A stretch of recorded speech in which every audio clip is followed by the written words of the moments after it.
Nunca confíes ciegamente en nadie, ni siquiera si es de tu propia sangre, a menos que estés preparado para la traición más dolorosa. Entré en aquella elegante fiesta de Navidad en Madrid con el brazo izquierdo totalmente escayolado. El tintineo de las copas chocando cesó de repente. «Mamá, ¿qué ha pasado?», exclamó mi hijo, pero en sus ojos no había preocupación, sino decepción porque yo todavía seguía allí, de pie y respirando. Sonreí, una sonrisa fría que la dulce viuda Isabel nunca había tenido antes. «Soy Isabel, tengo 53 años, y hasta la semana pasada era una madre ingenua que pensaba que vender su antigua casa para irse a vivir y ayudar económicamente a su hijo Carlos y a su nuera Marta era un acto noble. Pero esta noche, en lugar de regalos, les traigo otra sorpresa: las sirenas de la policía que ya se oyen desde el vestíbulo. No quites el video, míralo hasta el final, porque solo los que saben ver la realidad del ser humano se darán cuenta del momento exacto en que murió el amor de madre para dejar paso a una codicia sin fondo. Esta historia no empieza con las sirenas ni con mi brazo roto, sino hace 2 años, cuando yo aún era una viuda inocente que creía que la familia es lo más sagrado, el último refugio en la tormenta de la vida. Me llamo Isabel y he vivido toda mi vida en el barrio de Chamberí, en Madrid.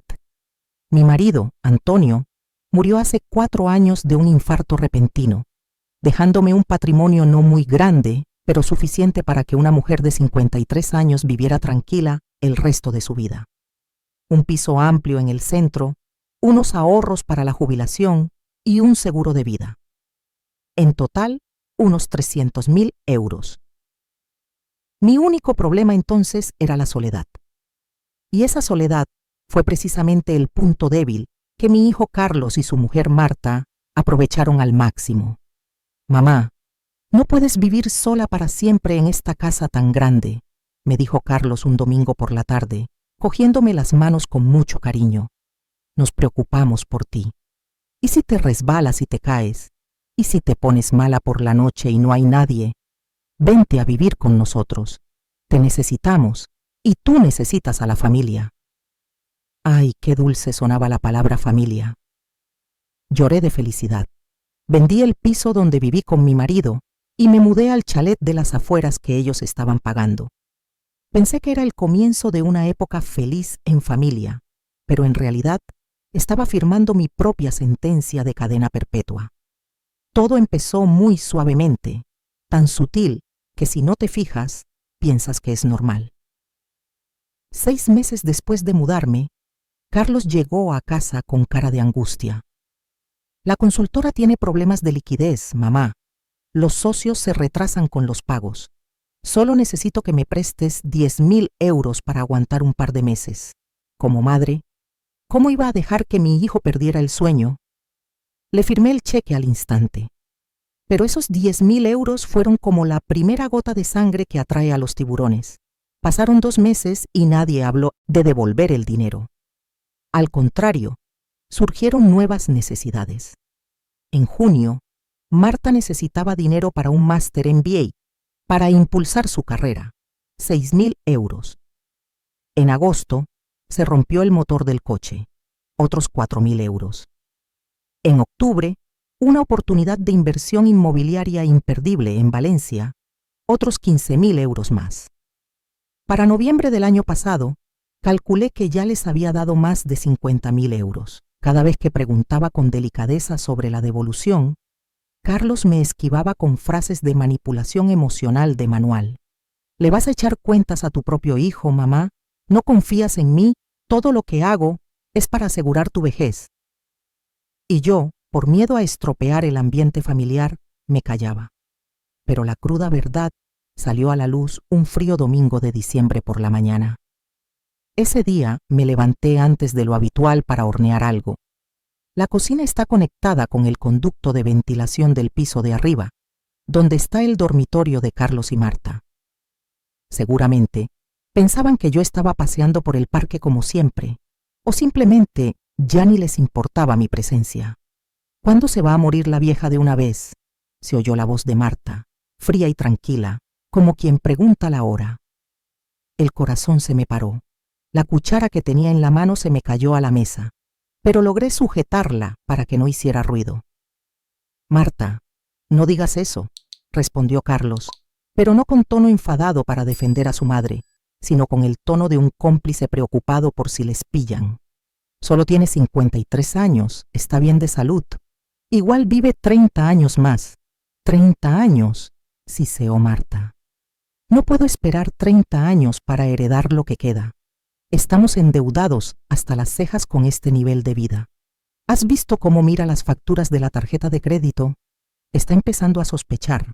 Tenemos que acelerar las cosas, o al menos asegurarnos de que cuando empiece a chochear, el control financiero sea totalmente nuestro. ¿Qué piensas hacer? ¿Envenenarla?, preguntó Carlos, con la voz temblorosa pero llena de curiosidad. No hace falta ser tan bruscos. Solo hay que hacer que parezca que no está bien de la cabeza. Estrés, ansiedad, confusión. Hay pastillas para eso. Una vez tengamos un certificado psiquiátrico, seremos sus tutores legales. Y entonces, su dinero será nuestro. Me quedé petrificada junto al horno. Empezó a oler a pan quemado, pero yo no sentía nada más que un frío helado recorriéndome la espalda. Mi hijo, el niño que llevé en mi vientre, estaba discutiendo cómo convertir a su madre en una loca para robarle. Todo el cariño, los mamá, los abuela de tus futuros nietos, todo era una actuación de primera. Apagué el horno, subí en silencio a mi habitación y cerré con llave. Fue la primera vez que cerraba con llave en esa casa. Me senté en la cama, sin llorar. Las lágrimas de madre se secaron en el instante en que escuché a Marta. Lo que quedaba dentro de mí no era dolor, sino una lucidez aterradora. La dulce Isabel murió en esa cocina. La que estaba sentada allí era otra Isabel, calculadora, fría y lista para la guerra. Al día siguiente, mentí diciendo que iba a tomar café con una vieja amiga, pero fui directa al Banco Santander. Me reuní con Luis, el gestor de cuentas de toda la vida de mi marido. Hola Isabel, ¿cuánto tiempo sin verla sola? Normalmente viene Carlos para ayudarla. Me saludó Luis muy amable. Así es, Luis. Pero hoy quiero revisar todo yo misma. Quiero un extracto detallado de todas las operaciones de los últimos 12 meses. Y Luis, quiero preguntar por esas pequeñas retiradas de efectivo. Luis imprimió un tocho de papeles. Cuanto más leía, más me temblaban las manos. Aparte de las grandes sumas que les había prestado, estaba lleno de retiradas pequeñas. 200 euros, 500 euros, pagos en restaurantes, compras online. Todo hecho mientras yo dormía o estaba en gimnasia. Carlos me había ayudado a instalar la app del banco y se guardó la contraseña por si se me olvidaba. ¿A cuánto ascienden estos gastos extraños en total?, pregunté con la voz seca. Luis tecleó un momento en la calculadora y levantó la vista con cara de pena. Señora, unos 28.000 euros en el último año. 28.000 euros, más los 30.000 prestados. Me habían sacado casi 80.000 euros en un año. No me veían como un banco, me veían como un cajero automático estropeado que suelta billetes con solo pulsar un botón. Respiré hondo, doblé el extracto y lo metí en el bolso. Luis, cancela todas las tarjetas antiguas, cambia todas las contraseñas, bloquea el acceso a cualquiera que no sea yo y transfiere el 80% del dinero restante a una cuenta secreta en otra sucursal. ¿Está segura? Eso hará que se rechacen los pagos automáticos de Carlos, dijo Luis preocupado. Le miré directo a los ojos, con una mirada afilada. Eso es exactamente lo que quiero. Al salir del banco, el sol de Madrid brillaba fuerte, pero mi interior estaba helado. Sabía que la guerra acababa de empezar. ¿Querían jugar a juegos psicológicos? Bien, les iba a enseñar quién es la maestra de la manipulación. Pero antes de contaros mi plan de contraataque, quiero haceros una pregunta. Vosotros que estáis viendo este vídeo, ¿os habéis preguntado alguna vez qué piensan realmente vuestros seres queridos de vosotros? ¿Estás seguro de que la persona que duerme a tu lado o el hijo que crías no está calculando cuánto vales? La mayoría elige vivir ciega porque la verdad duele demasiado.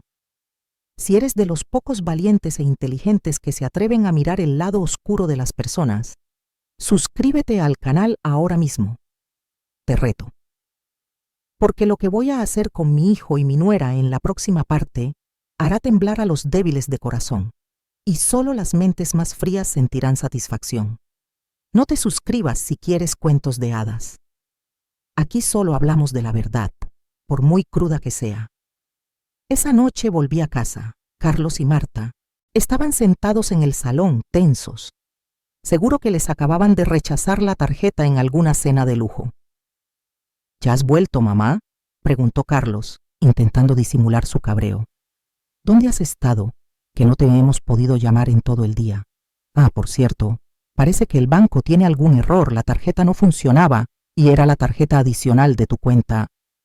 Sonreí, esa sonrisa que había ensayado en el retrovisor del taxi de vuelta. ¿Ah, sí?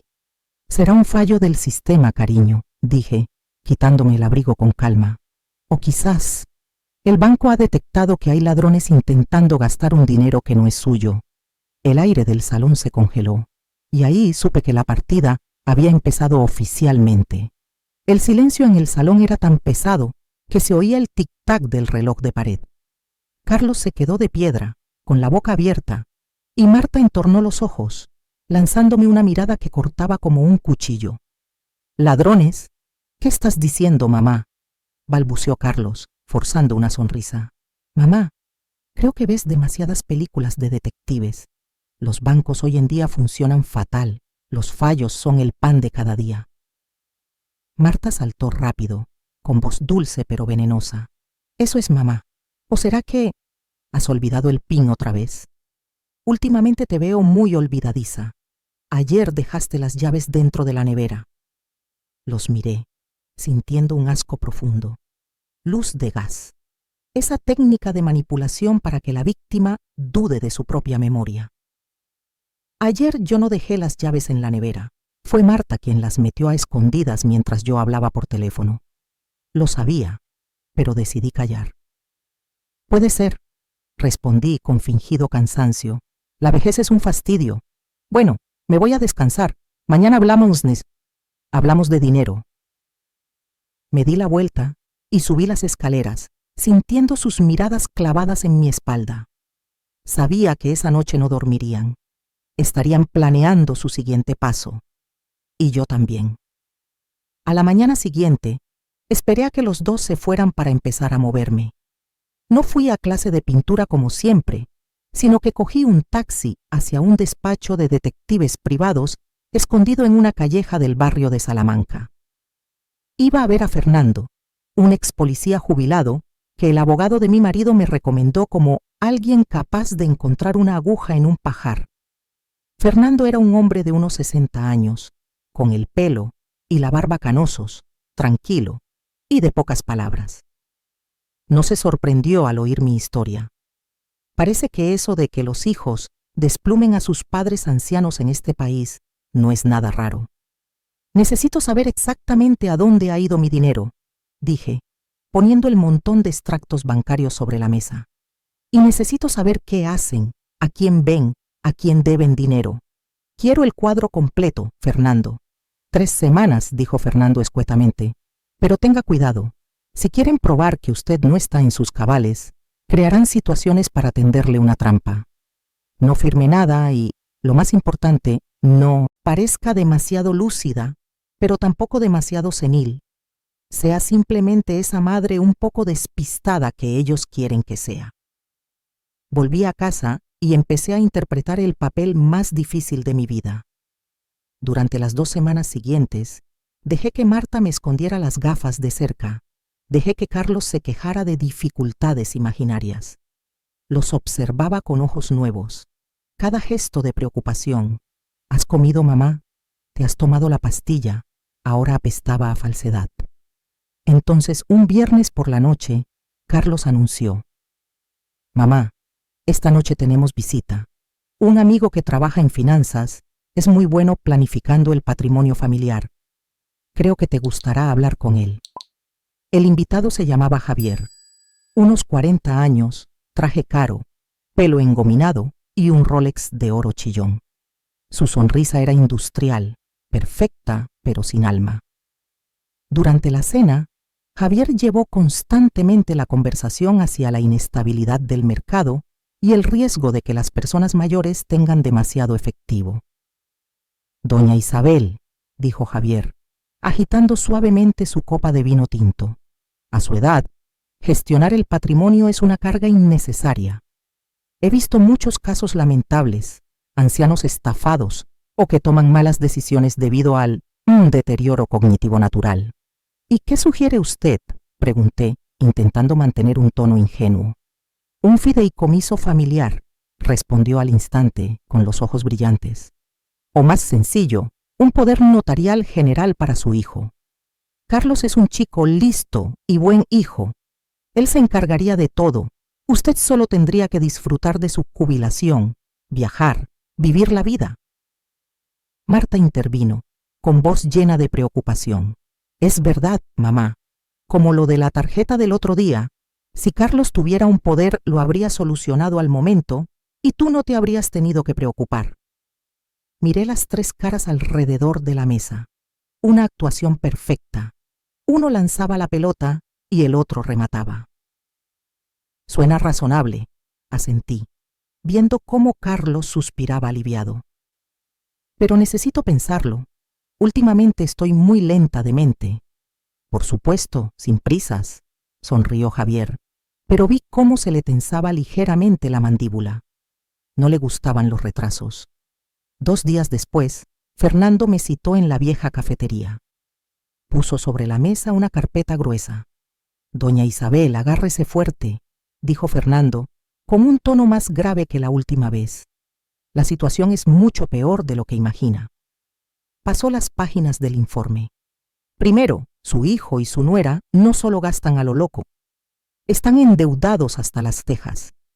Deben 40.000 euros en tarjetas de crédito y otros 50.000 en préstamos personales. Y esto es lo más interesante. Fernando deslizó una foto hacia mí. Era un apartamento de lujo en la bulliciosa Gran Vía. Tienen alquilado este piso por 2.500 euros al mes. El contrato está a nombre de los dos. A sus amigos les dicen que viven allí y que usted es la asistenta mayor que vino del pueblo para cuidar la casa. Usan el piso para fiestas y para mantener la fachada de empresarios de éxito. Me quedé sin habla. Mi casa, donde yo cocinaba y lavaba para ellos, era solo un trastero y la vivienda de la asistenta a ojos de sus amigos. ¿Y el tal Javier?, pregunté. Javier Morales. No es ningún experto financiero. Es un mediador especializado en fusiones de patrimonios en disputa y tutelas de personas incapacitadas. Tiene un historial de pleitos por herencias, pero nunca le han condenado porque conoce muy bien los vacíos legales. Suele tener como objetivo a familias con problemas económicos, pero con padres ancianos ricos. En otras palabras, dije temblando, es un buitre que caza cadáveres. Exacto. Y su hijo ha invitado a ese buitre a casa. Según mis fuentes, están tramitando una evaluación de su capacidad mental en una clínica privada que Javier conoce. No van a esperar a que firme el poder, Isabel. Planean incapacitarla a la fuerza. Miré por la ventana. La gente seguía con su ajetreo por las calles de Madrid. El mundo seguía girando, pero mi mundo acababa de derrumbarse por segunda vez. La primera fue cuando supe que me robaban. Esta vez, supe que estaban dispuestos a quitarme hasta mi dignidad como persona. ¿Qué piensas hacer?, preguntó Fernando. Agarré la carpeta, apretándola tanto que se me pusieron los nudillos blancos. Fernando, ¿conoce a algún buen abogado penalista? No civil, penal. Sí. Bien. Y necesito que instale cámaras en mi casa. Mañana mismo, cuando ellos se vayan a trabajar. ¿Piensa pillarlos robando? No, me levanté, alisándome el abrigo. El robo es lo de menos. Quiero grabar el momento en que se entierren ellos mismos. Si quieren jugar a la madre loca, les voy a enseñar de lo que es capaz una loca de verdad. Los días siguientes pasaron en una atmósfera artificial y asfixiante, como la calma chicha antes de la tormenta. El chalet de las afueras, donde soñé con días felices con mis nietos, se había convertido en un escenario de teatro, y también en la trampa más sofisticada que jamás había tendido. Fernando y su equipo trabajaron con una eficacia aterradora. Llegaron el martes por la mañana, cuando Carlos y Marta ya se habían ido, disfrazados de técnicos de mantenimiento de la calefacción. En solo 2 horas, 4 microcámaras y 3 grabadoras quedaron instaladas en lugares insospechados. El detector de humo del salón, un hueco en la estantería del despacho y, lo más escalofriante, un dispositivo bajo la mesa de la cocina, donde mi hijo y su mujer tenían sus charlas más oscuras. Cuando el último técnico se fue, me senté sola en el enorme salón, con la tablet encriptada que me dio Fernando. La pantalla, dividida en 4, mostraba cada rincón de mi propia casa. Sentí un escalofrío. Convertirse en una espía en tu propio hogar es amargo, pero sabía que la privacidad había muerto en el momento en que planearon mi final. Mi plan era simple, pero requería nervios de acero. Tenía que acelerar sus pasos volviéndome más senil. Necesitaba que se confiaran demasiado, que cometieran errores y, sobre todo, necesitaba grabar la prueba de su conspiración para incapacitarme. Esa misma noche empecé mi actuación. Marta, llamé con voz temblorosa desde la cocina, dejando caer a propósito una taza de cerámica que se hizo añicos. ¿Dónde están mis gafas? Las acabo de dejar aquí. Marta entró corriendo con cara de fastidio que cambió rápido a una falsa compasión. Mamá, has vuelto a romper algo. Llevas las gafas colgadas del cuello. ¿Qué te pasa? Ay, me toqué el pecho fingiendo estar perdida. Y yo que pensaba que... Tengo la cabeza fatal. Carlos entró e intercambió una mirada significativa con su mujer. Me agaché a recoger los trozos, haciendo que mis manos temblaran exageradamente. Últimamente se me olvida todo. Ayer ni siquiera recordaba si había comido. No pasa nada, mamá. Carlos me ayudó a levantarme, con una voz dulce como miel envenenada. Será el estrés. ¿Y si... ¿Vamos al médico? El amigo de Javier, el doctor Mendoza, es muy bueno en neurología. El nombre de Mendoza salió a la luz. Fernando me había advertido sobre ese tipo. Un médico que firmaba evaluaciones psiquiátricas falsas a cambio de jugosos sobornos. Déjame ver, murmuré, pareciendo débil y asustada. Me dan miedo los hospitales. Es solo un chequeo. Marta me frotó la espalda, pero su mano estaba helada. Nosotros nos encargamos de todo. Esa noche me encerré en mi cuarto, me puse los auriculares y encendí la tablet. Lo que escuché después destrozó el último rastro de amor maternal que me quedaba. En la pantalla en blanco y negro de la cámara infrarroja del salón, Carlos y Marta bebían vino. No era el barato del súper, sino un Vega Sicilia carísimo, comprado seguramente con mi tarjeta. La vieja ha picado, se rió Marta, y su risa sonó en mis oídos fría como metal arañando cristal. Hoy ha roto una taza y ha olvidado las gafas. Te lo dije, solo con cambiarle un poco la medicación de la tensión funciona. Me quedé helada. Apreté las sábanas con fuerza. Cambiar la medicación. Aún así me preocupa, dijo Carlos, dudoso, pero no por conciencia, sino por miedo. ¿Y si la dosis es muy alta y le da un ictus de verdad? Si se muere antes de firmar el poder o de que el juez la incapacite, la herencia tardará 1 año. Necesitamos el dinero la semana que viene para pagar a los usureros de Gran Vía. Han amenazado con ir a mi oficina. No seas cobarde, le espetó Marta. Javier lo tiene todo calculado. Ese sedante mezclado con las pastillas de la tensión provoca somnolencia, pérdida de memoria temporal y problemas al hablar. Este viernes por la mañana, cuando la llevemos a ver a Mendoza, parecerá que tiene demencia total. Mendoza firmará el diagnóstico de deterioro cognitivo agudo. Con ese papel y siendo tú hijo único, el juzgado nos dará la tutela de emergencia enseguida. ¿Y después? Después la metemos en una residencia en las afueras de Toledo, una barata, para ahorrar. Vendemos esta casa, pagamos las deudas y nos mudamos al piso de Gran Vía. Su seguro y sus ahorros serán nuestros. Me quité los auriculares, corrí al baño y vomité. No solo querían dinero, me estaban envenenando. La ira estalló, quemando el miedo. Abrí mi botiquín. El frasco de la tensión estaba ahí, con la etiqueta intacta. Pero al volcar las pastillas en mi mano, noté la sutil diferencia. Las auténticas eran blanco marfil con unas letras grabadas. Estas eran blanco puro y lisas. Si hubiera visto un poco peor, o si no me hubieran avisado, me habría estado tomando ese veneno cada día. Envolví las pastillas falsas en un pañuelo de papel, con cuidado de no dejar huellas, y las escondí en el fondo de mi maleta. Esta sería la prueba definitiva. Pruebas de un delito de lesiones dolosas, o incluso tentativa de homicidio. A la mañana siguiente, me desperté con una lucidez terrible. Me puse mi mejor ropa y me maquillé suavemente para tapar las ojeras. No tomé la pastilla, pero seguí interpretando el papel de vieja aturdida. Al bajar a la cocina, vi a Carlos haciendo café. «Buenos días, hijo», dije con voz ronca.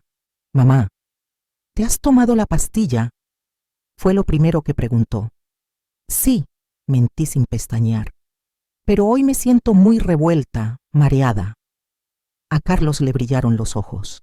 «Entonces es el momento perfecto. Desayuna. Y esta misma tarde te llevo a ver al doctor Mendoza. No esperemos más. Es peligroso».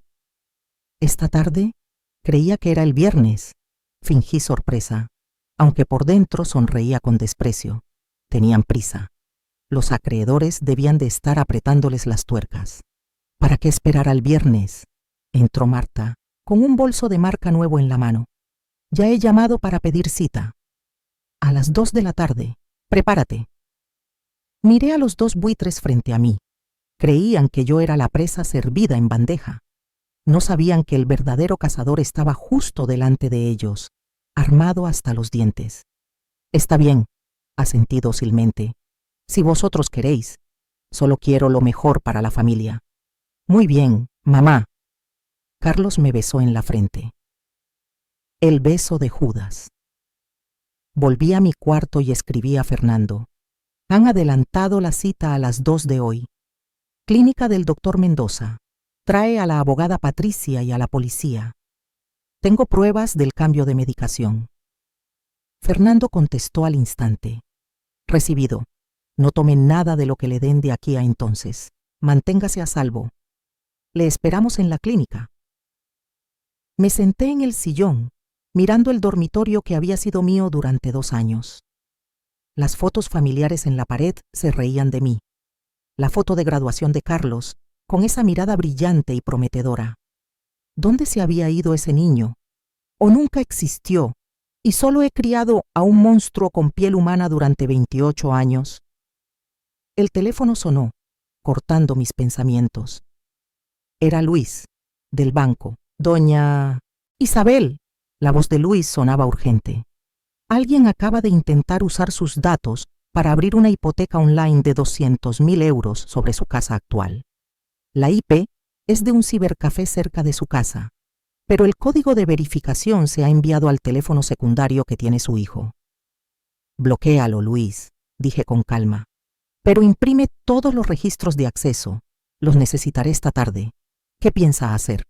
«Pienso ir al médico», respondí, mirándome al espejo y ajustándome el cuello, «para curar una enfermedad, pero no la mía, sino el tumor maligno que está devorando a esta familia». El reloj marcaba la 1:30. El motor del coche de Carlos ya rugía en el patio. «¡Mamá, vámonos!». La voz de Marta resonó, emocionada como una niña que va al parque. Cogí mi bolso, con la grabadora encendida, el frasco de pastillas falsas y el extracto bancario dentro. Respiré hondo y salí de la habitación. Que baje el telón. El coche de Carlos rodaba por el Paseo de la Castellana, rumbo al norte de Madrid. El aire dentro del coche era denso. Apestaba a la mezcla del perfume barato de Marta y el sudor nervioso de Carlos. Yo iba en el asiento de atrás, abrazando mi bolso, con la cabeza apoyada en la ventanilla y la mirada perdida en el tráfico, pero mi mente estaba más afilada que nunca. Marta, en el asiento del copiloto, se giraba de vez en cuando para mirarme con ojos escrutadores y una satisfacción que no se molestaba en ocultar. Ella pensaba que en solo unas horas, esta vieja molesta sería oficialmente incapaz, y la llave de la caja fuerte estaría en su bolsillo. «¿Cómo te encuentras, mamá? ¿Sigues mareada?», preguntó Carlos, con voz temblorosa, mirándome por el retrovisor. «Todavía me da todo vueltas, hijo», respondí, arrastrando las palabras a propósito para parecer débil. «¿Por qué no volvemos a casa a descansar? Me dan miedo los hospitales». «No puede ser, mamá», se apresuró a interrumpir Marta. «El doctor Mendoza es un experto de primera. Él te ayudará a estar más tranquila». Tranquila. Qué palabra tan bonita para describir convertir a un ser humano en un zombi. Cerré los ojos, pero oía perfectamente el tin-tin constante de los mensajes en el móvil de Marta. Seguro que le estaba dando el parte a ese tal Javier o al Matasanos. Llegamos a un moderno edificio de oficinas de cristal negro. La clínica del doctor Mendoza estaba en la 4ª planta, lujosa y fría, todo blanco impoluto. No parecía un lugar para curar, parecía más un matadero estéril. Mendoza salió a recibirnos. Era un hombre de unos 50 años, calvo, con gafas de montura dorada y una bata blanca inmaculada, pero sus ojos estrechos destilaban la codicia astuta de un comerciante más que la compasión de un médico. «Hola, doña Isabel», dijo Mendoza, con una voz grave y cálida, fingiendo profesionalidad.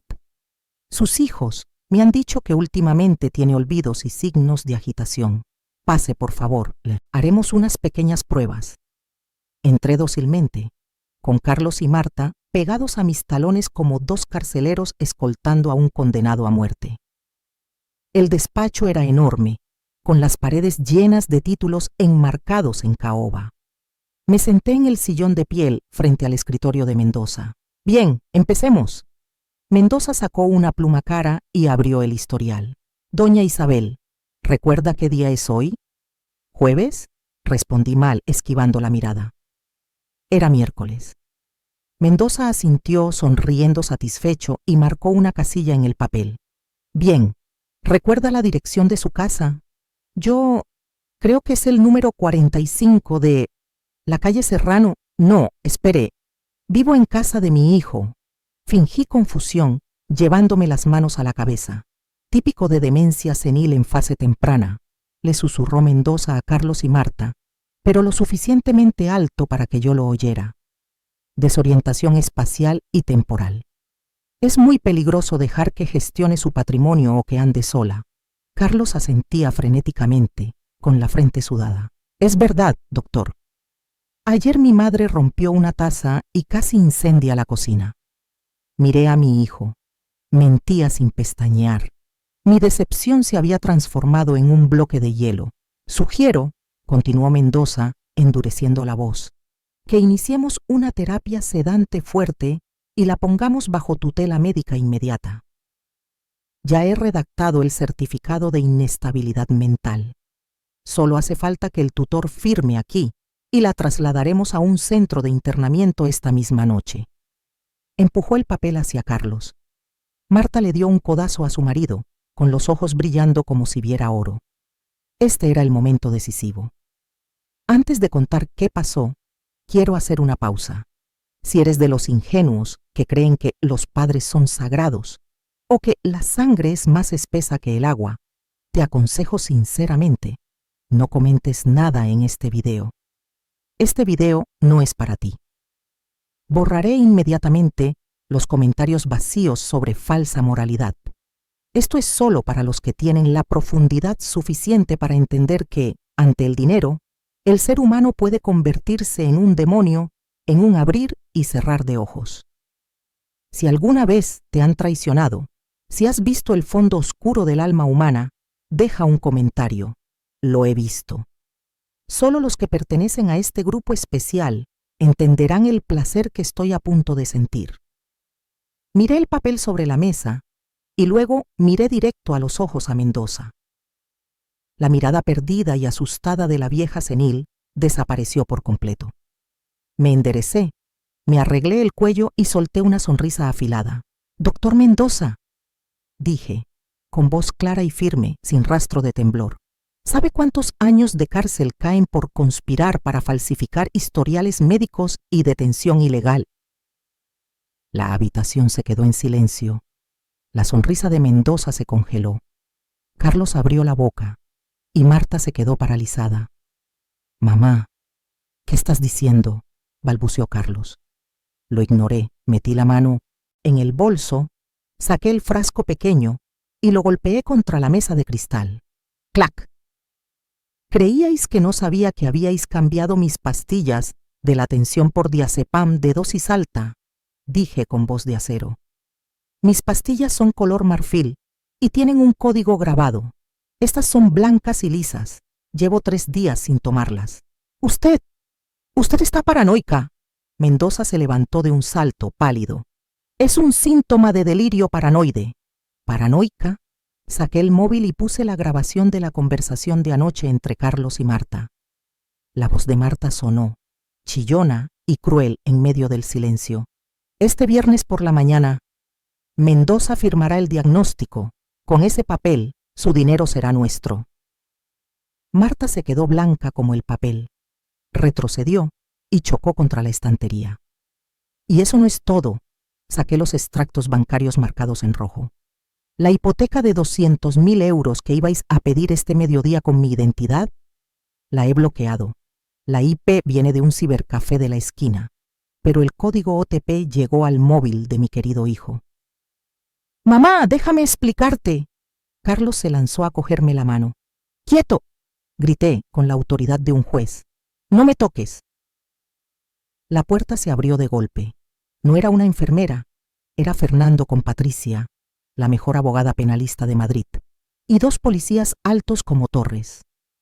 «Doctor Mendoza, queda detenido para ser investigado por fraude médico y complicidad en intento de apropiación indebida», dijo el agente con voz fría, con la mano en la funda del arma.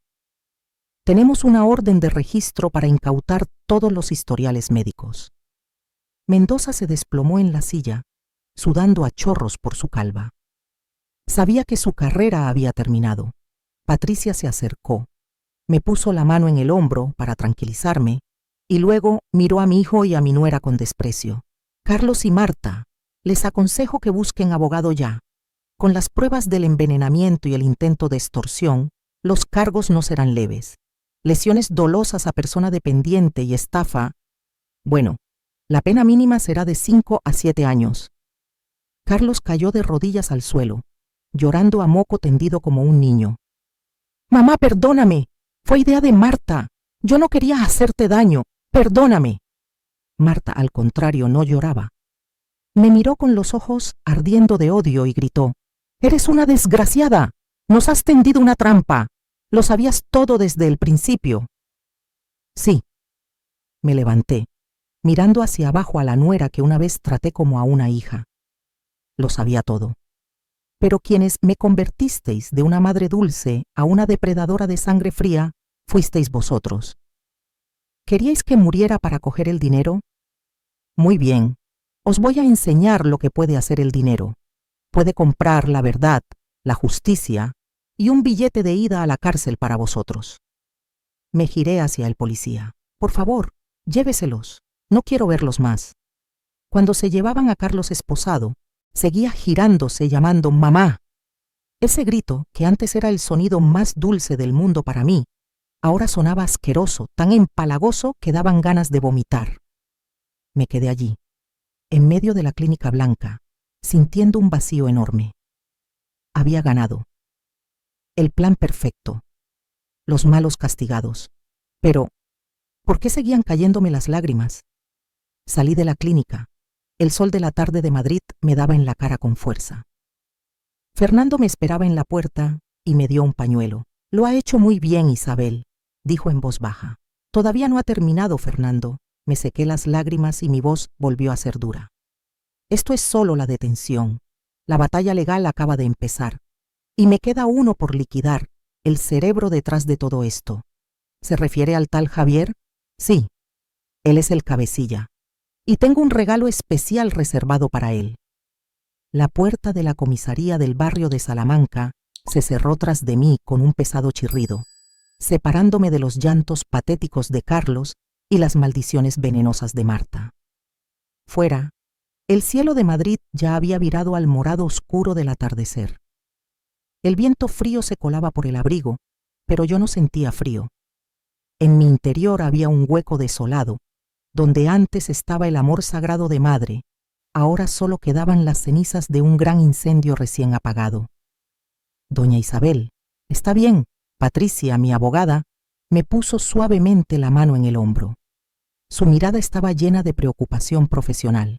Estoy bien, Patricia, respondí con voz seca. Al menos estoy viva. Si no fuera por vosotros, probablemente ahora estaría en coma en alguna residencia de mala muerte en Toledo. Sobre el tema legal, Patricia abrió su libreta, bajando la voz. Carlos y Marta están detenidos 72 horas. Con las pruebas de las pastillas falsas y la grabación, el juez aprobará la orden de prisión preventiva mañana por la mañana. Pero ese Javier Morales... Me giré bruscamente entornando los ojos. ¿Qué pasa con él? ¿No le ha detenido la policía? Patricia suspiró y negó con la cabeza. Fernando y la policía entraron en su oficina justo cuando detuvimos al doctor Mendoza. Pero es muy astuto. No hay pruebas directas que lo vinculen con el envenenamiento. No estaba en la clínica, no le dio las pastillas directamente, ni sale en las grabaciones de su casa. Él es solo el consultor. Puede negar todo y decir que solo asesoraba financieramente y que lo que hicieran Carlos y Marta fue decisión suya. ¿El cerebro se va de rositas? Solté una risa amarga. Ni hablar. Él fue quien les enseñó el camino. Él les enseñó cómo burlar la ley de tutela. La ley necesita pruebas, Isabel. De momento no tenemos suficientes para acusarle por lo penal. La policía solo puede citarle a declarar. Entonces llévame allí, dije tajante. ¿A dónde? A su oficina. Sé que no le han detenido. Estará allí destruyendo documentos. Quiero mirar a los ojos, al que casi me convierte en una loca. Fernando, que había estado fumando en silencio, intervino para frenarme. Doña Isabel es peligroso. Ese tipo no es un aficionado como su hijo. Tiene contactos en los bajos fondos. Acabo de meter a mi propio hijo en la cárcel, Fernando. Miré fijamente al viejo detective. ¿Cree que queda algo en este mundo que me dé miedo? 30 minutos después, el taxi paró frente a un edificio de oficinas discreto pero caro en la calle Velázquez. La oficina de Javier estaba en la segunda planta. Había luz. Fernando insistió en acompañarme, con la mano siempre cerca de la cintura, donde supongo que escondía algún arma. No llamamos. Fernando empujó con fuerza la puerta de roble. Javier Morales estaba de pie junto a la trituradora de papel. El zumbido de la máquina era el único sonido en la sala. Al vernos, no se inmutó. Metió lentamente el último fajo de papeles, esperó a que la máquina se lo tragara y luego levantó la vista, con su habitual sonrisa industrial. Doña Isabel y el detective Ruiz, me preguntaba cuándo vendríais a visitarme. ¿Sabes lo que le ha pasado a Carlos? Avancé y apoyé las dos manos sobre su escritorio reluciente. He oído rumores. Javier se encogió de hombros, sirviéndose un brandy con calma. Una lástima. Siempre le dije que la paciencia es la clave en las inversiones. Parece que fue un poco precipitado. ¿Precipitado? Gruñí. Tú le incitaste a envenenarme. Tú le presentaste a Mendoza para falsificar el historial médico. Javier bebió un sorbo de brandy, con la mirada fría como un bisturí recorriendo mi cara. Doña Isabel, cuidado con lo que dice. Esos son calumnias. Soy asesor financiero. Solo aconsejo a mis clientes cómo gestionar su patrimonio de la forma más eficiente. Si su hijo me malinterpretó y cometió actos ilegales, bueno, eso es una tragedia familiar. no culpa mía. Tengo grabaciones, mentí a Nepal Experience. Mentí, probando su reacción. Carlos ha cantado todo. Dice que le prometiste repartir el 30% del patrimonio después de encerrarme en el psiquiátrico. Un destello de duda cruzó el fondo de los ojos de Javier, pero recuperó la calma rapidísimo. Rodeó la mesa y se acercó a mí. Fernando dio un paso adelante al instante, poniéndose entre él y yo. Doña Isabel, bajó la voz Javier sonando como el siseo de una serpiente de cascabel. Cree que ha ganado. Ha metido a su hijo en la cárcel, ha conservado el dinero, pero lo ha perdido todo. Vivirá lo que le queda de vida sola, señalada por la gente como la madre cruel que destruyó a su propia sangre. ¿Y yo? Yo seguiré aquí sentado, bebiendo buen brandy y asesorando a otros, porque yo nunca dejo mis huellas en el arma. Mis abogados demostrarán mi inocencia en un santiamén. Se inclinó hacia mi oído y susurró. Y recuerde, Madrid es muy pequeño. Usted tiene dinero, pero es una vieja que vive sola. No me obligue a convertirme en su enemigo de verdad. El corazón me latía fuerte, no de miedo, sino de indignación. Era un monstruo con piel humana, 1000 veces más sofisticado y cruel que Carlos. Te equivocas, Javier. Retrocedí, mirándole con desprecio. Ya no soy la viuda débil que conociste. ¿Dices que no dejas huellas? Puede ser. Pero voy a usar todo el dinero que tanto codicias, hasta el último céntimo, para contratar a los mejores abogados, a los mejores detectives. Voy a escudriñar cada operación de tu pasado, cada antiguo cliente tuyo. Encontraré a otras Isabeles que hayas matado o encerrado en psiquiátricos. Voy a convertir tu vida en un infierno legal. Te lo juro. La sonrisa de Javier se borró. Por primera vez, vi preocupación real en sus ojos. Entendió que el enemigo más peligroso no es el más fuerte, sino el que no tiene nada que perder y tiene dinero suficiente para ir a por todas. Me di la vuelta y salí. Fernando cerró la puerta de un golpe tras de mí. Esa noche volví al chalet. La casa estaba a oscuras, fría. La policía había precintado las habitaciones de Carlos y Marta para la investigación. Me quedé de pie en el salón, donde hacía solo unos días se oían risas falsas y tintineo de copas. Encendí la luz de la cocina. En la mesa aún quedaban los restos de la taza rota que tiré a propósito ayer, parte de mi actuación. Recogí los trozos uno a uno y los tiré a la basura. La soledad me golpeó, no la soledad tranquila de la vejez, sino la soledad espeluznante de un superviviente de una catástrofe. Subí las escaleras, pasando por la habitación de Carlos. La cinta amarilla de la policía cruzando la puerta era como una cicatriz en mi corazón. Recordé a Carlos de pequeño, corriendo a mis brazos al volver del colegio. ¿Cuándo murió ese niño? ¿O fue mi propia ceguera y mimo lo que mató su personalidad? Entré en mi cuarto y eché la llave, una costumbre nueva que quizás me acompañe hasta el final de mis días. Me senté en la cama y saqué el móvil. Tenía docenas de llamadas perdidas y mensajes de familiares y amigos. La noticia de la detención debía de haberse extendido. Isabel, ¿es verdad? ¿Cómo ha podido pasar esto? Seguro que es un malentendido. No lo entendían. Nadie puede entender lo que se siente al oír a tu propio hijo planeando cómo matarte. Abrí la app del banco. El saldo seguía intacto. Incluso había subido un poco por los intereses. Era rica, estaba a salvo, era libre.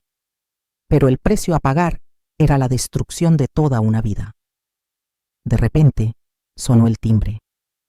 Eran las 10 de la noche. ¿Quién vendría a estas horas? ¿La policía? ¿O matones de Javier buscando venganza? Miré la pantalla de la cámara de seguridad que instaló Fernando. Delante de la puerta había una mujer de mi edad, vestida elegante pero con la cara demacrada y los ojos hinchados. Era Elena, la madre de Marta. Mi consuegra distinguida a la que tanto respetaba. Estaba allí, pulsando el timbre sin parar con mano, temblorosa, murmurando algo como una loca. Encendí el micro para oír. «¡Isabel! ¡Abre la puerta! ¡Devuélveme a mi hija! ¡Bruja malvada! ¡Les has tendido una trampa! ¡Abre! Sus gritos rasgaban la noche tranquila del barrio. Miré a la mujer desquiciada en la puerta y luego me miré al espejo. Dos madres, una con la hija en la cárcel, otra que metió a su hijo en la cárcel, las dos víctimas y las dos culpables en la tragedia de nuestra propia educación. No abrí. Apagué la pantalla, apagué la luz y me senté en la oscuridad. Pero sabía que esa noche iba a ser muy larga. Y esta guerra, aunque ya había ganadores y perdedores, seguía sangrando. La vida real es más cruel que cualquier película, porque cuando la pantalla se apaga, el dolor sigue respirando a tu lado.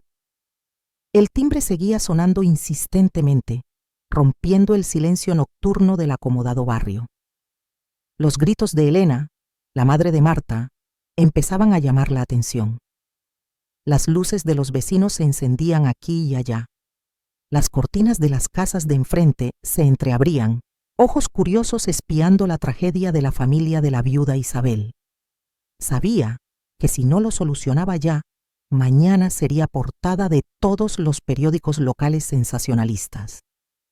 Respiré hondo, me puse una chaqueta de lana gruesa y salí al patio.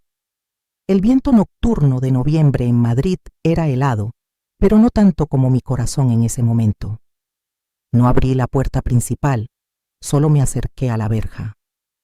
Elena estaba allí, despeinada, con el maquillaje corrido por las lágrimas, muy lejos de su imagen elegante habitual en las meriendas.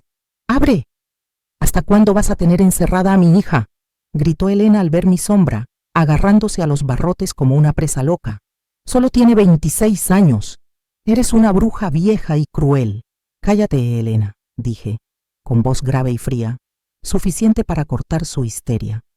Si das un grito más, llamo a la policía para que te detengan por alteración del orden público. Tu hija está en el calabozo. ¿Quieres entrar a hacerle compañía? Elena se quedó paralizada, mirándome fijamente. Quizás nunca había visto a una Isabel tan dura. Bajó la voz, pasando al llanto. Isabel, solo son unos críos. Han sido imprudentes por falta de dinero. Tú tienes una montaña de dinero. ¿Cómo tienes corazón para meterlos en la cárcel? ¿Por qué no los educaste? ¿Educarles? Reí con amargura. Crié a Carlos durante 28 años con todo el amor del mundo.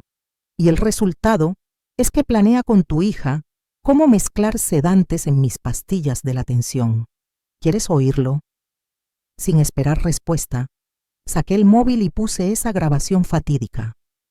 La voz fría de Marta sonó en el silencio de la noche. Una vez tengamos un certificado psiquiátrico, su dinero será nuestro. No seas cobarde, Carlos. La cara de Elena se quedó blanca bajo la luz amarillenta de la farola. Retrocedió un paso, tapándose la boca. La verdad era más cruda y cruel que cualquier excusa. Tu hija no es una víctima, Elena. Miré a mi consuegra a los ojos. Ella es la cabecilla. Le parecía que yo vivía demasiado. Le parecía una carga. Vete a casa. Contrata un buen abogado. Vas a necesitar vender la casa porque los cargos contra ella no son leves. Elena se quedó petrificada un buen rato y luego se dio la vuelta y se fue caminando despacio, encorvada como un fantasma. La miré hasta que desapareció y volví a entrar. Esa noche me quedé sentada en el salón hasta el amanecer, sin dormir, mirando a la nada. La casa enorme estaba ahora tan silenciosa que podía oír mi propia sangre corriendo por las venas. A la mañana siguiente, la realidad golpeó con la crueldad de los trámites burocráticos. A las 8, llamó Patricia. Isabel, la vista preliminar para la fianza será mañana por la mañana. El abogado de oficio de Carlos está intentando montar la historia de que fue manipulado psicológicamente por su mujer y la presión de las deudas. Quieren pedir la libertad bajo fianza. Ni hablar, dije tajante mientras me hacía un café solo. Tienen que quedarse dentro a toda costa. Si salen ahora, intentarán ocultar bienes o compincharse con Javier. Quiero que pidas el embargo preventivo de todos los bienes gananciales del matrimonio para asegurar la futura responsabilidad civil. En eso estoy, Pero Isabel, prepárate. La prensa empieza a husmear. Un caso de hijos envenenando a su madre por la herencia en un barrio rico es un caramelo para los medios. Colgué y miré por la ventana. Como suponía, había varios periodistas merodeando en la puerta con cámaras de objetivos largos. Cerré las cortinas. Desde hoy, viviría en una fortaleza. Mi siguiente tarea era limpiar mi vida, literal y metafóricamente. Me senté al escritorio y abrí la lista de gastos automáticos. Cancelar la suscripción al gimnasio de lujo de Carlos. Cancelar la tarjeta adicional American Express de Marta. Cortar internet en el piso alquilado en secreto en Gran Vía. Dejar de pagar el seguro del coche de su Audi. Cada clic era un corte limpio en el cordón umbilical que me unía a mi antigua familia. No sentía satisfacción, sino un alivio extraño mezclado con dolor, como cuando el médico saca el drenaje de una herida infectada. Me estaba operando a mí misma a vida o muerte sin anestesia. A mediodía llegó Fernando. Entró por la puerta de atrás para evitar a los periodistas. El viejo detective tenía el semblante más serio de lo habitual. Puso una carpeta azul sobre la mesa de la cocina. Doña Isabel, tenía razón sobre Javier Morales, dijo Fernando, encendiendo un cigarrillo después de que yo asintiera. No es solo un mediador codicioso, es un tiburón blanco profesional. ¿Qué ha encontrado?, pregunté, sirviéndole té. Contacté con antiguos colegas en Valencia y Sevilla. El nombre de Javier Morales aparece en al menos 3 grandes disputas de herencias en los últimos 5 años, pero es muy listo. Siempre se queda en la sombra. Fernando abrió la carpeta. Caso 1. Una viuda de 70 años en Valencia, declarada incapaz e ingresada en una residencia. El tutor era un sobrino lejano, asesorado por Javier. La anciana murió 6 meses después de insuficiencia cardíaca. El patrimonio se vendió entero. Caso 2. Un matrimonio mayor en Málaga. El hijo, adicto al juego, fue asesorado para crear un fideicomiso. Los ancianos tuvieron un accidente de tráfico sospechoso.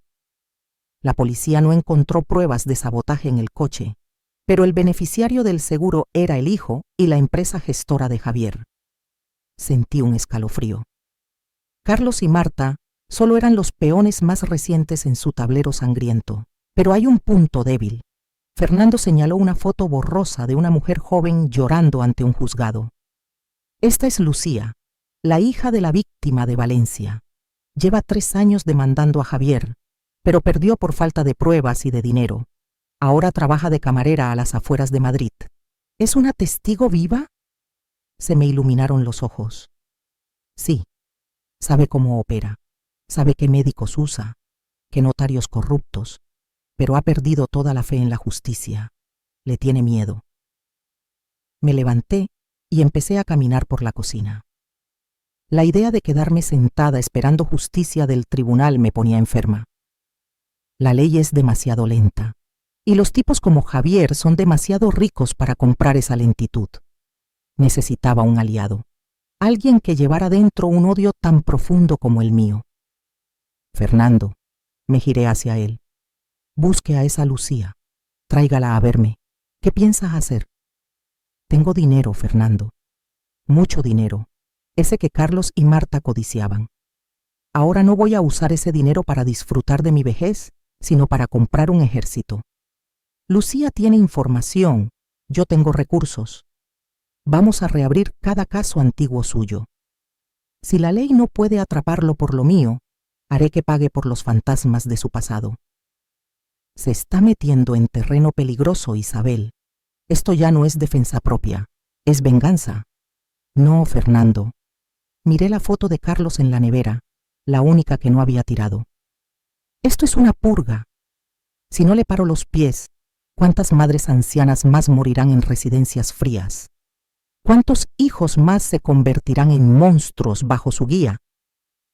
Fernando me miró un buen rato. Luego cerró la carpeta y sonrió a medias. Está bien, me gusta cómo piensa. Voy a buscar a Lucía ahora mismo. Cuando Fernando se fue, subí y entré en la habitación de Carlos. La policía había registrado todo. Estaba todo revuelto. Miré la ropa de marca, los zapatos caros, las frivolidades por las que había vendido su conciencia. Empecé a recogerlo todo y a meterlo en bolsas de basura negras grandes. No iba a quedarme nada. Lo donaría todo a la beneficencia. Mientras limpiaba el cajón de la mesilla de Marta, toqué una libreta pequeña de piel roja atascada al fondo. Parecía que a la policía se le había pasado. La abrí. No era un diario, sino una libreta de gastos y planes. La última página, escrita deprisa con boli rojo, era una lista. Doctor Mendoza, hecho. Pastillas, hecho. Anular testamento antiguo, pendiente. Funeral. Elegir el paquete de incineración más económico, tipo C. Las palabras paquete de incineración más económico se me clavaron en los ojos, haciendo que se me encogiera el estómago. Las lágrimas brotaron, calientes y amargas. Habían planeado mi funeral mientras yo les hacía la cena. Tanta crueldad supera lo que un ser humano puede soportar. Cerré la libreta de golpe y me sequé las lágrimas. La última debilidad se fue con ellas. Tiré la libreta al bolso. Sería otra prueba magnífica para el juicio. Bajé las escaleras, cogí el teléfono y llamé a un número desconocido. ¿Hola? Servicio de cerrajería urgente de Madrid. Necesito cambiar todas las cerraduras de un chalet en Pozuelo. Ahora mismo. Y quiero instalar cerraduras biométricas de la más alta seguridad. Voy a convertir esta casa en una fortaleza inexpugnable. La guerra con Javier Morales acaba de empezar y esta vez yo seré la cazadora.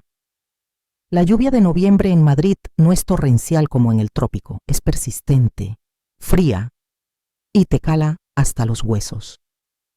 Me senté en el salón, mirando por la ventana mojada, esperando a que Fernando volviera con nuestro as en la manga. La casa ya tenía cerraduras nuevas, el sistema de seguridad estaba al máximo, pero el vacío de dentro no lo llenaba ninguna tecnología. Cada rincón me recordaba a Carlos, pero ahora, en vez de nostalgia, sentía pinchazos en mi amor propio. A las 10 en punto, el coche viejo de Fernando paró en la puerta. Se bajó con una mujer joven, de unos 30 años, pero con la cara chupada y ojeras que la hacían parecer mucho mayor. Llevaba un abrigo fino y temblaba con el viento frío. Era Lucía. Les hice pasar y preparé té caliente. Lucía cogió la taza con las 2 manos. El calor pareció calmarla un poco. Miró mi chalet de lujo con timidez y una envidia que no ocultaba. No la culpo. Ella es una víctima de Javier Morales, que se lo quitó todo, mientras que yo, otra víctima, todavía conservo esta riqueza. Fernando dice que quería verme, dijo Lucía con voz ronca. ¿Qué quiere? No tengo dinero para seguir con pleitos. Él ya ha ganado. No necesito su dinero, Lucía. Me senté frente a ella mirándola a los ojos. Necesito su historia. Y necesito su odio. Lucía sonrió con amargura. ¿Odio? Con eso no se come. Mi madre murió hace 3 años. Él falsificó papeles, incapacitó a mi madre y malvendió nuestra casa familiar a una empresa tapadera suya. Cuando mi madre murió de insuficiencia cardíaca en la residencia, en su cuenta quedaban 50 euros. Le denuncié, pero tiene los mejores abogados. Perdí el juicio, perdí mi trabajo, y ahora soy camarera de noche para pagar las costas judiciales. Lo sé, asentí y le deslicé un cheque. Lucía miró la cifra y abrió los ojos como platos. Eran 20.000 euros. Esto no es caridad, me adelanté antes de que reaccionara. Es un adelanto de sueldo. Quiero contratarla como asistente especial para esta investigación. Usted conoce cómo opera Javier mejor que nadie. Conoce los nombres, los trucos, sus costumbres. Fernando tiene dotes de investigación, yo tengo el dinero, y usted tiene el conocimiento del enemigo. Somos un equipo. Lucía miró el cheque y luego me miró a mí. Se le llenaron los ojos de lágrimas. No dijo un gracias vacío, solo asintió. un asentimiento firme de guerrera que acaba de recuperar su arma. Suele usar un notario que se llama Roberto en el distrito de Tetuán, dijo Lucía de inmediato, con voz afilada. Todas las transferencias de propiedades de mi madre pasaron por sus manos. Sospecho que Roberto se lleva una comisión del 10% de Javier. Genial, aplaudió Fernando. Esa es la pista que necesitábamos. Si probamos que Roberto acepta sobornos, todos los documentos que notarió quedarán invalidados y a Javier le caerá estafa organizada. Nos pusimos a trabajar enseguida. Mi comedor se convirtió en un centro de mando. Dibujamos mapas mentales, conectando a Javier con un montón de muertes sospechosas y bancarrotas de ancianos. Antes de seguir contando lo que encontramos en la guarida de estos viejos lobos, quiero hacer una pausa. ¿Vosotros que seguís mi historia, pensáis que esto es raro? No. Pasa todos los días, a vuestro lado. Si este vídeo os parece útil, dadle a me gusta y compartidlo ahora mismo con vuestros amigos. No lo veáis solos. Enviádselo a quienes creáis que confían demasiado, a quienes tengan padres mayores viviendo solos. Vuestro compartir puede ser la alerta que salve a una familia entera. No esperéis a que sea demasiado tarde para ver la cara real de los que os rodean, como me pasó a mí. Volviendo a la historia. Esa tarde, mientras analizábamos expedientes, sonó el teléfono fijo. Una llamada de la prisión de Soto del Real. Se me encogió el corazón. Era Carlos.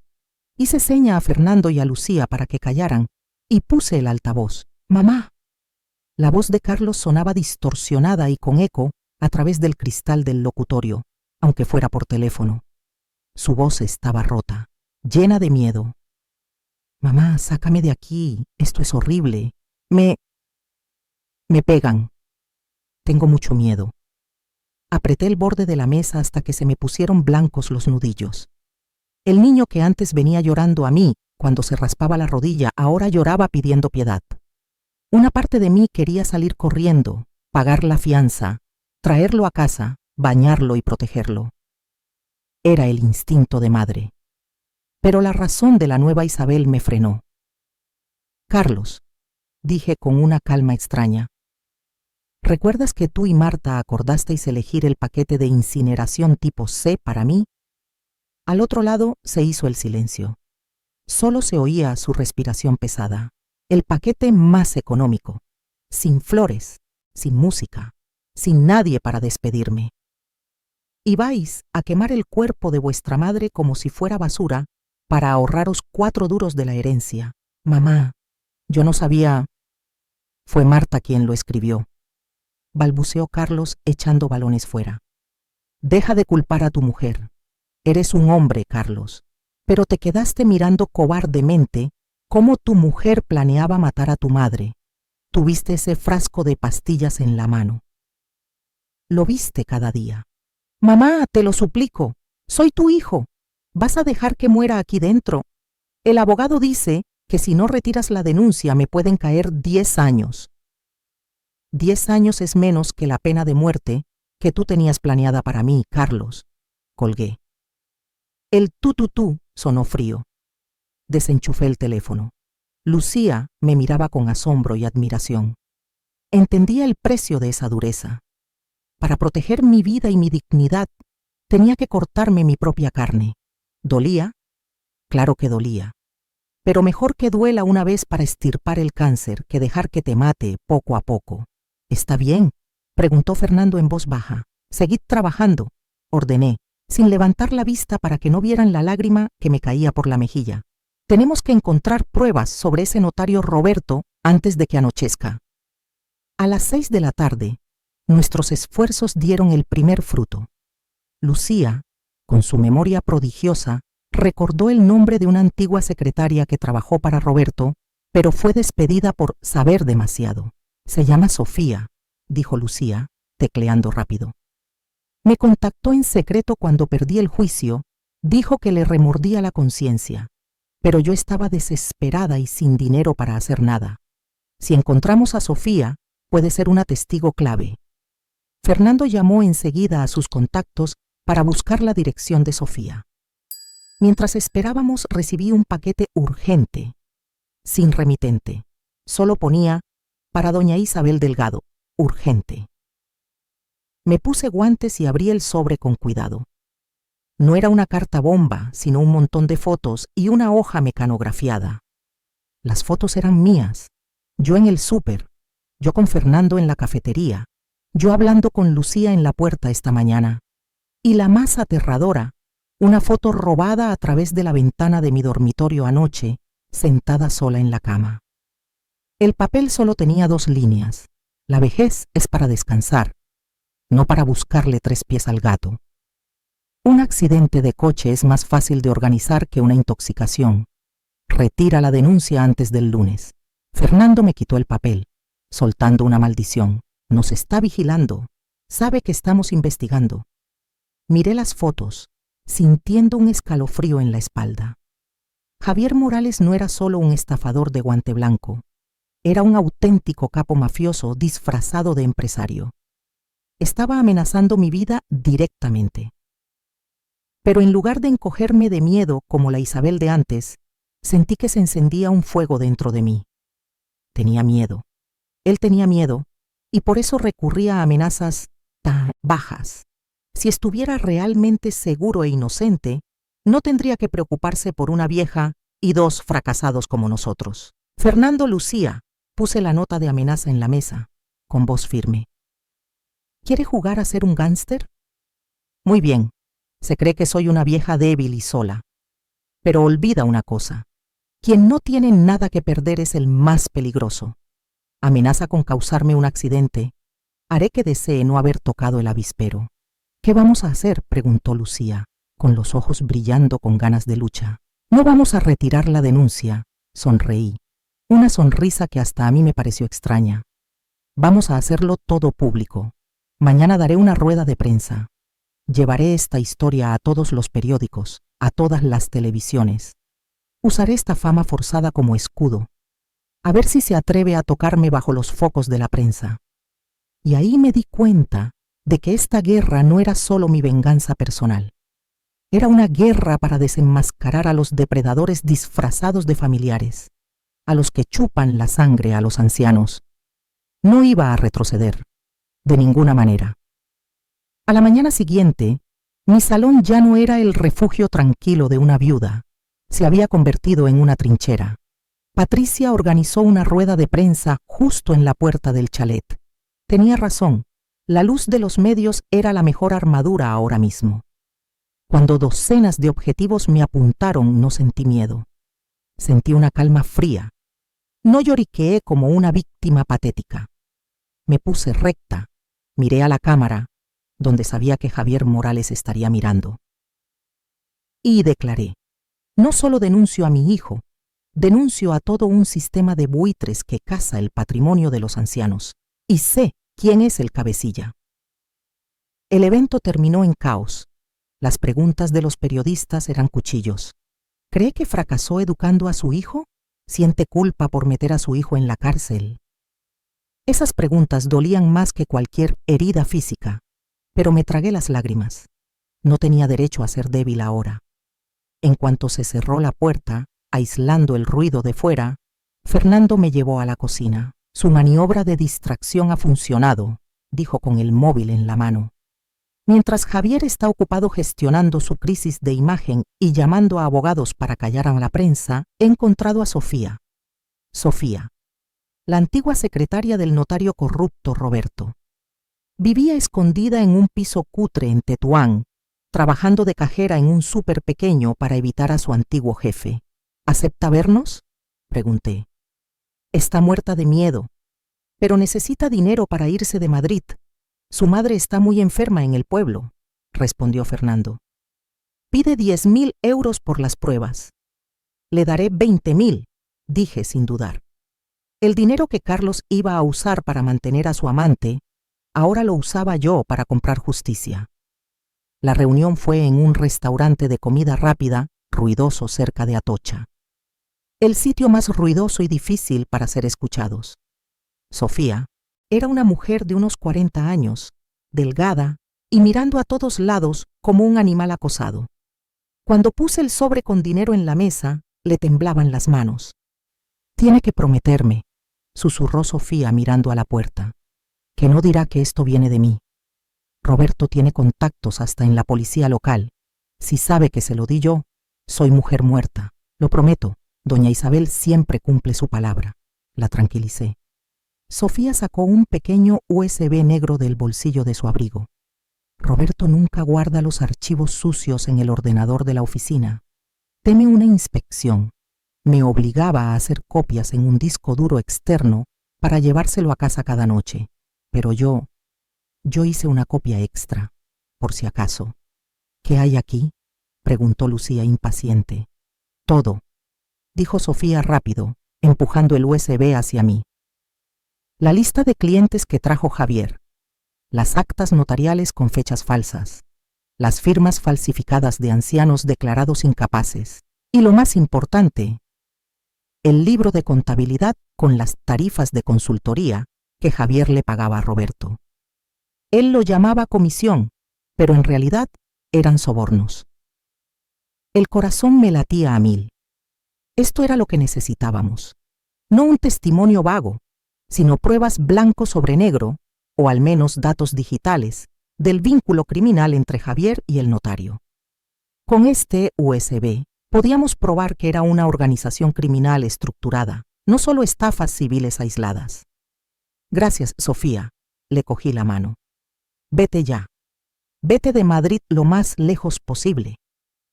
Sofía sintió, agarró el sobre y desapareció entre la multitud de la estación.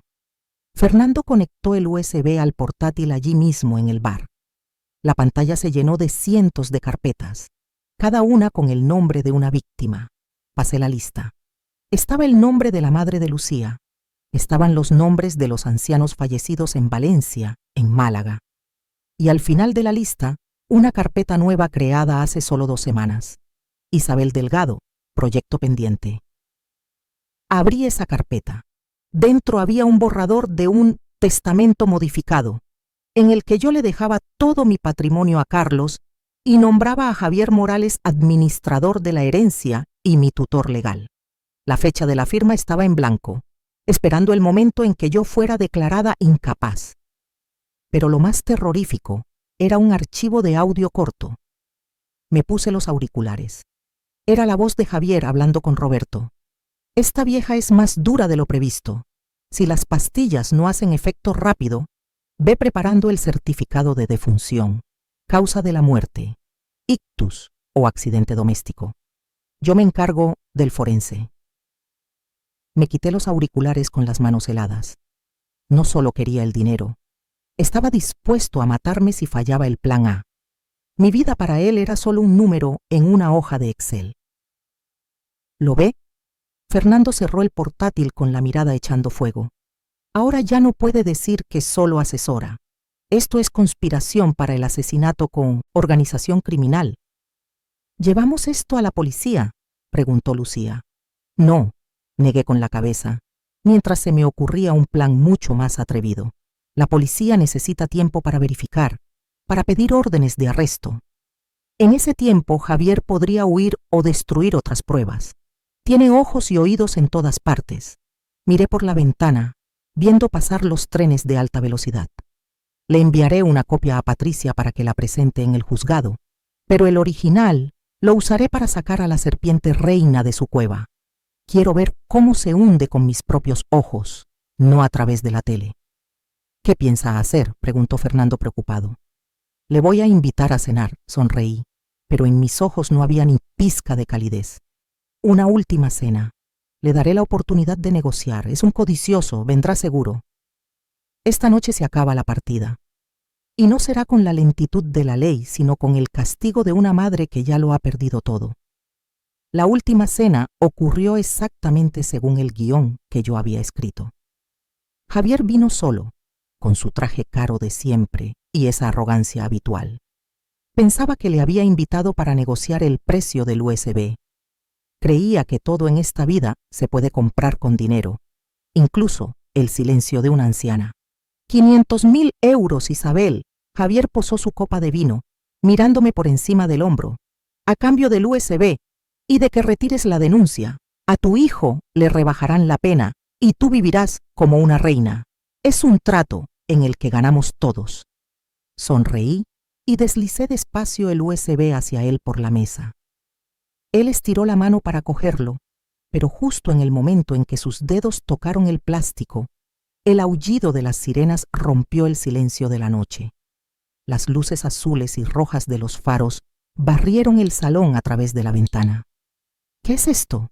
Javier se levantó de golpe, pálido como un muerto. No te he invitado para venderte pruebas, Javier, dije tranquila, dando un sorbo a mi té. Te he invitado para ganar tiempo. Patricia envió una copia de los datos al juez de la Audiencia Nacional esta tarde. Acaban de firmar la orden de detención urgente. La puerta se abrió de golpe. Fernando entró liderando al equipo de asalto. Javier no tuvo tiempo ni de resistirse. Lo placaron contra el suelo frío, justo en el mismo sitio donde Carlos se arrodilló para pedirme dinero hace un año. Cuando se lo llevaban esposado, se giró para mirarme con odio, pero yo solo vi en sus ojos el miedo de un animal que ha caído en la trampa. El caso se cerró 6 meses después. A Javier le cayó cadena perpetua. A Carlos y Marta les cayeron 8 años de prisión por conspiración para el asesinato y estafa. El día de la sentencia no fui al juzgado. Ya había llorado suficiente. Ahora ya no soy la solitaria viuda Isabel. Este enorme chalet se ha convertido en la sede de la Fundación Isabel Delgado, una organización sin ánimo de lucro que fundé con Lucía y Fernando para dar apoyo legal gratuito a personas mayores maltratadas o estafadas por sus hijos. No solo les damos dinero, les damos armas para defenderse. La vida me ha enseñado una lección muy cara. La familia no son solo los que llevan tu misma sangre, sino los que están dispuestos a protegerte cuando el mundo te da la espalda. Carlos es mi hijo biológico, pero quería verme muerta. Lucía es una extraña, pero luchó conmigo para recuperar la justicia. Gracias por acompañarme con tanta paciencia en este viaje lleno de lágrimas y rabia.